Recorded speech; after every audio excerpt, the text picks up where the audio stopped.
就是这么一回事。下雨了，奶奶看着窗外，心里很着急。Mạch bàn chồng被ភ្លៀងហើយយាយកំពុងតែមើលបង្អួតហើយទៅឡើងលេងផ្ទះសារ叮咚，门铃响了，奶奶打开门，欢欢走了进来。奶奶摸着她的衣服问：“你没带伞，怎么没淋湿呢？”叮咚ទ្វារដូចថាសំឡេងទ្វារនឹងទីងតង់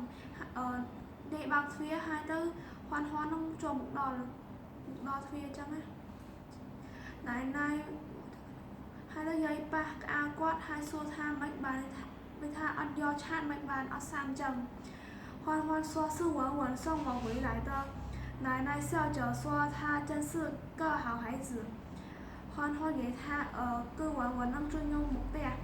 ហើយយាយសោយkhaiថានិយាយថាគាត់គឺជាក្មេងឆ្លាត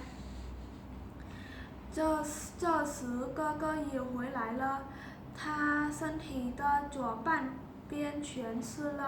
奶奶问你带了伞怎么还淋成这样ហើយទៅពេលហ្នឹងបងក៏មកដល់ដែរហើយទៅគាត់ថាខ្លួនគាត់ពាក់កណ្ដាលហ្នឹងនៅខាងឆ្វេងដៃហ្នឹងសើមជោគ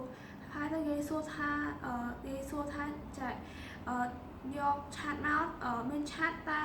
មិនបានដូចថាសើមជោគចឹង